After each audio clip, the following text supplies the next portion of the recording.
Today we're going to talk about something that has probably touched the hearts of many of you. Those moments when it feels like God is setting you apart, when it seems like doors are closing, opportunities are disappearing, and you find yourself alone in the middle of an emotional and spiritual desert. But before you give in to discouragement, I want to tell you something important. Don't be afraid if God is setting you apart. Your blessings are on the way. That may sound contradictory. The idea that isolation, loneliness, and the wilderness could come before a blessing isn't easy to accept. But when we look more closely, and when we consider the experiences of people who have walked with God, we discover something profound. God often uses seasons of isolation as a time of preparation, strengthening, and refining. What first feels like abandonment is actually an opportunity for God to work in your life in ways you could never imagine. In this video, we'll explore the meaning behind those lonely seasons. We'll look at why God allows us to go through them and how He uses them to build the character we need to receive the blessings He has prepared for us. We'll also look at examples of how God has used isolation to prepare people for greater things and how that same process still applies to our lives today. When we think about isolation, it's easy to associate it with loneliness, pain, or even rejection. But I'd like to invite you to see it differently. Instead of viewing isolation as a punishment or a sign that you're doing something wrong, what if you saw it as a place where God can work more deeply in your life? Think about a seed buried in the ground. It's completely alone, covered by layers of soil, with no light and no company. Yet it's in that darkness that its transformation begins. It's in that hidden place, away from the outside world, that the seed receives everything it needs to break open and begin to grow. Without that time in the darkness, it would never become a strong and healthy plant. In the same way, when God sets us apart, He isn't leaving us in the dark. He's preparing us, strengthening us, and transforming us. He knows there are parts of our character that can only be shaped in seasons of solitude. It's during these times of isolation that we learn to depend on Him more fully. Our faith is tested, and our focus becomes clearer. Just like the seed, our spiritual roots grow deeper during these hidden seasons. One of the clearest examples of this is the life of Moses. Moses spent 40 years in the wilderness before God called him to lead the people of Israel to freedom. During that time, he was separated from everything he had ever known. Why? Because God was preparing his heart, his character, and his faith for the mission ahead. Those years of isolation were not wasted. They were essential in shaping Moses into the leader Israel needed. So if you feel like you're in a wilderness right now, if you feel alone and nothing is going the way you planned, remember the story of Moses. God may be using this season to prepare you for something far greater. Isolation is not the end of your story.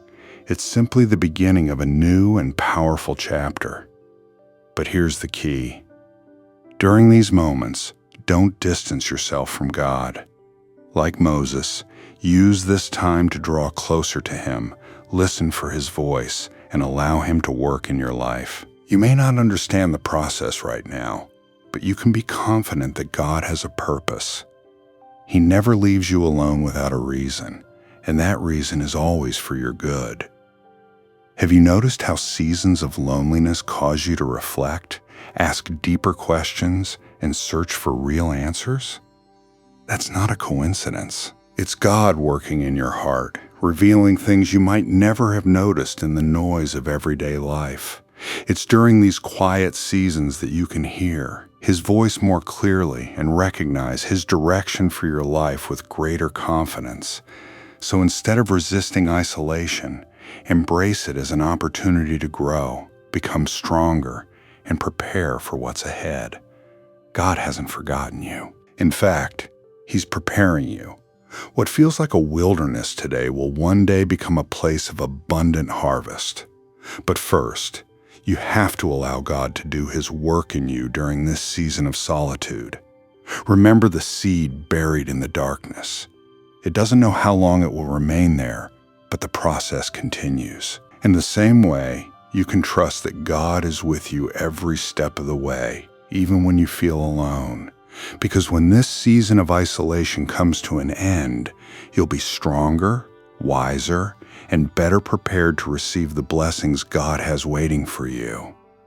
Now that we've talked about how isolation can be a place of preparation, I want you to consider something that's often overlooked. Isolation can also be a form of protection. Yes, I know that may sound contradictory, but let me explain. Imagine you're caught in the middle of a violent storm. The winds are strong, the rain is pouring down, and the sky is dark. What's the best way to protect yourself? You find shelter, a place where you can stay safe until the storm passes. That shelter may feel lonely, cut off from the outside world, but it's that very separation that keeps you safe. In the same way, when God sets you apart, He's not only preparing you, He's also protecting you from things you may not even know exist. There may be situations, people, or circumstances that could harm you at this point in your life. In His wisdom, God chooses to lead you away from them and bring you to a safe place where you can remain under His protection. A clear example of this is the story of Joseph. Joseph was sold into slavery by his own brothers and ended up in Egypt, far from his family and everything he had ever known.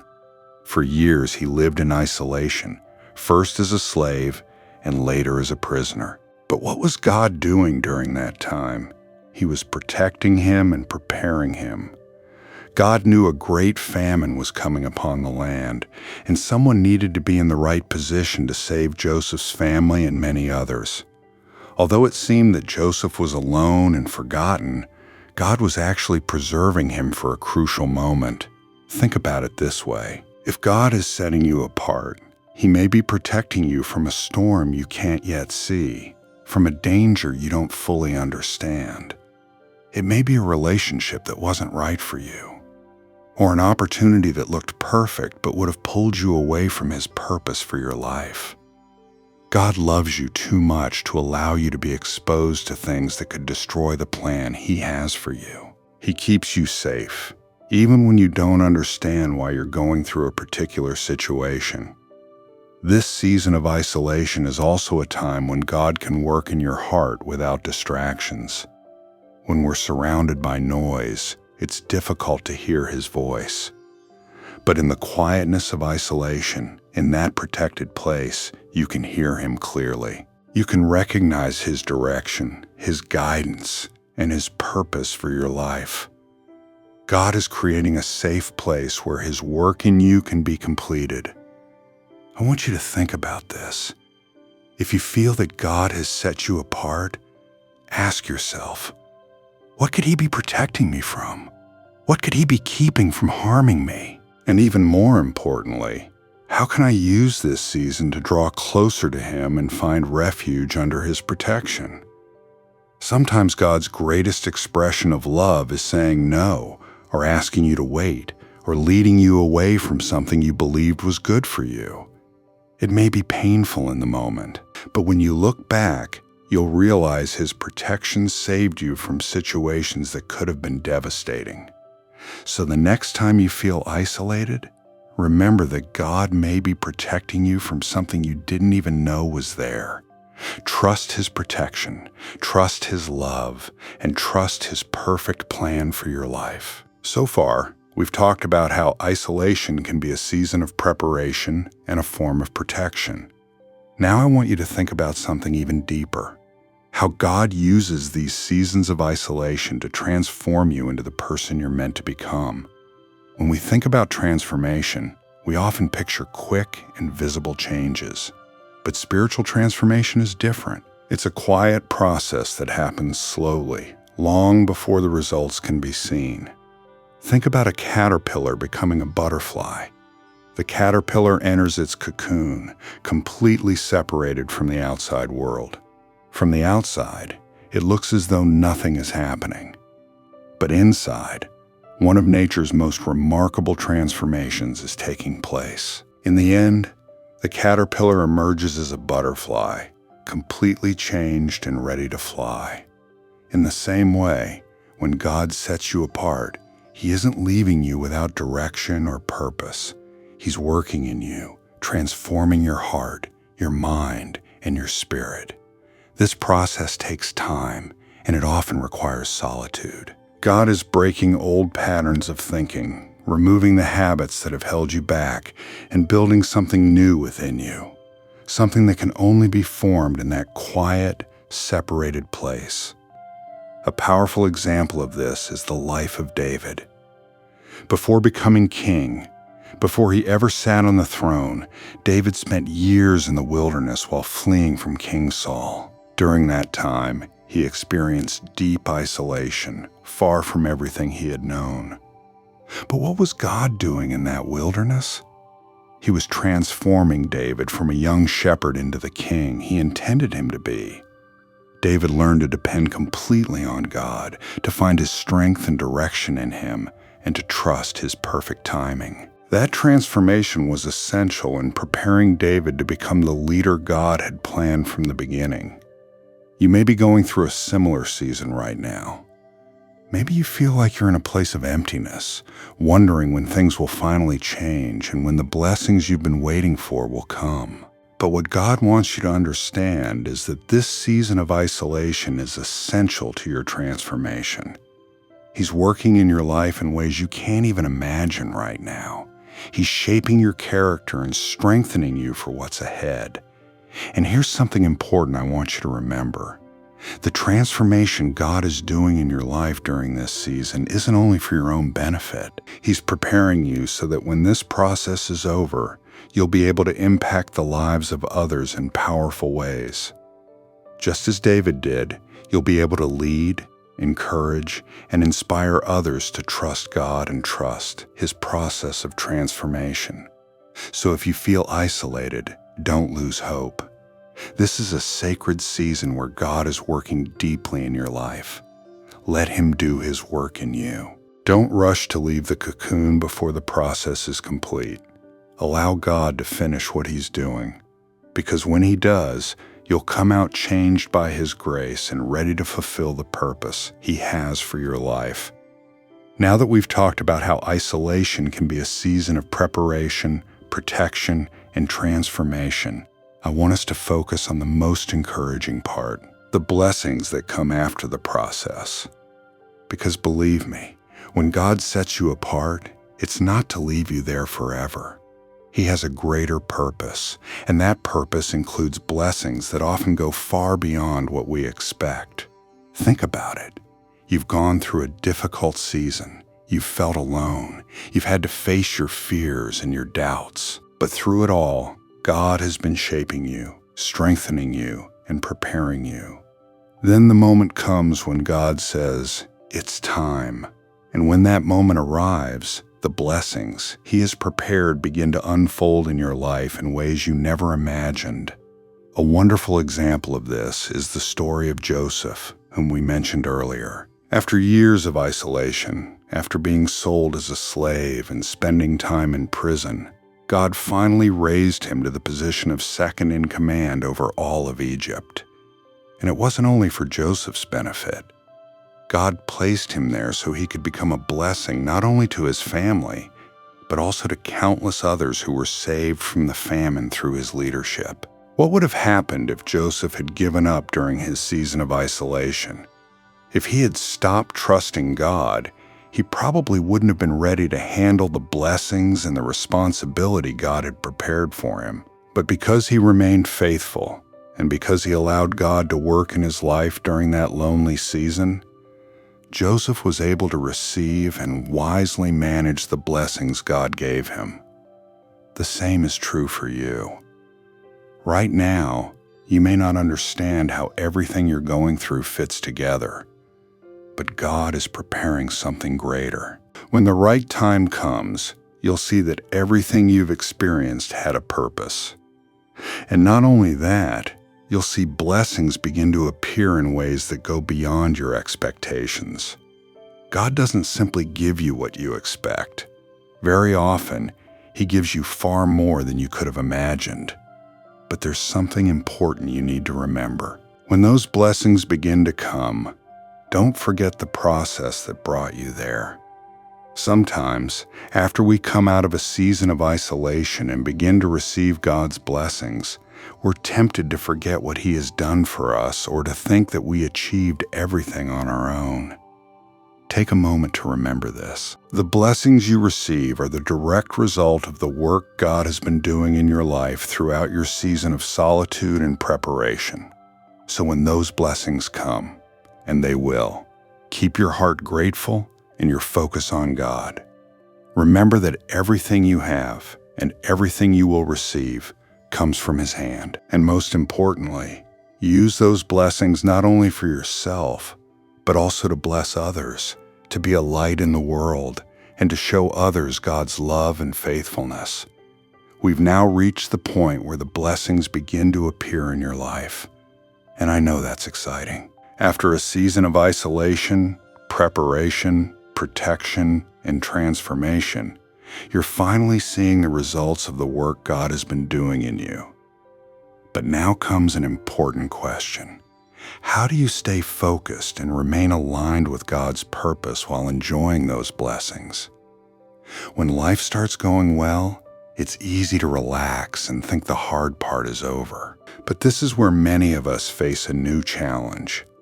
We must be careful not to lose sight of God in the middle of abundance. As wonderful as blessings are, they can also become distractions if we're not careful. We can begin to depend on the blessings instead of depending on the one who gave them. Imagine a runner who has trained for months for an important race. At last, they cross the finish line and win. It's a moment of joy and celebration. But what happens next?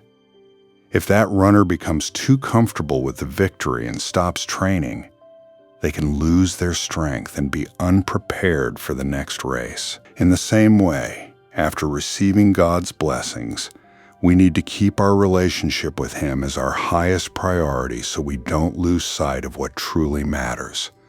A clear example of this is the life of Solomon. Solomon began his reign with a humble heart and a sincere desire to serve God. God blessed him with wisdom, wealth, and honor beyond any king before him. But over time, Solomon lost his focus. He became distracted by wealth, political alliances, and the many wives he took from other nations. Eventually, he drifted away from God. What began as a blessing became a trap because Solomon stopped keeping God at the center of his life. So how can we avoid falling into the same trap?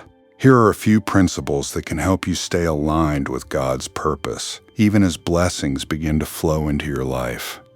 First, keep a grateful heart. Never stop thanking God for what He has done in your life. Gratitude keeps you humble and reminds you that everything you have comes from Him. Take time every day to thank God for His blessings, both great and small. Second, make your time with God a priority. No matter how busy life becomes with new responsibilities and opportunities, protect your time with Him. Stay committed to prayer and spending time in His presence. This is what keeps you grounded in seasons of abundance. It helps you stay focused and connected to God. Third, use your blessings to bless others. The blessings God gives you aren't meant only for you. Look for ways to share what you've received with those around you. This is not only an expression of gratitude to God, but also a way for those blessings to reach even more lives. Fourth, guard your heart against pride. When things are going well, pride can quietly find its way in. Remember that God is the one who has brought you this far. Without Him, none of this would have been possible. Remain humble and continue seeking His guidance in every decision. Fifth, be faithful with both little and much. God entrusts you with blessings because He knows you can manage them according to His will. Be faithful in how you handle whatever He places in your care, whether it's little or much, and He will continue to trust you with more. These principles will help keep your heart and your life in the right place, even as you enjoy God's blessings. Remember, the ultimate goal isn't simply to receive blessings. It's to live a life that honors God in every season. So far, we've talked about staying focused and aligned with God's purpose while enjoying the blessings He gives. But something even more powerful happens when God blesses you. Those blessings aren't meant only for you. They have the power to impact the lives of the people around you. Think of it this way. When a light shines in the darkness, it doesn't only brighten the place where it stands. Its light reaches everything around it. In the same way, the blessings God pours into your life are meant to reach others. They're not meant to stop with you. They're meant to extend beyond you and touch the lives of those around you. A great example of this is the story of Esther. By God's grace, Esther became queen at a crucial moment for her people. She could have used her position and privilege only for herself. Instead, she chose to use the blessing God had given her to save her people from destruction. God placed her in that position of influence not only for her own benefit, but so she could become a blessing to many others. The same is true for you. God blesses you not only so you can enjoy His gifts, but so you can use them for the good of others. Maybe He's given you resources, talents, or opportunities that others don't have. How can you use those blessings to make a difference in the lives of the people around you? You may become the person God uses to bring hope, provision, or direction into someone else's life. Here are a few ways you can allow your blessings to impact others. First, share your story.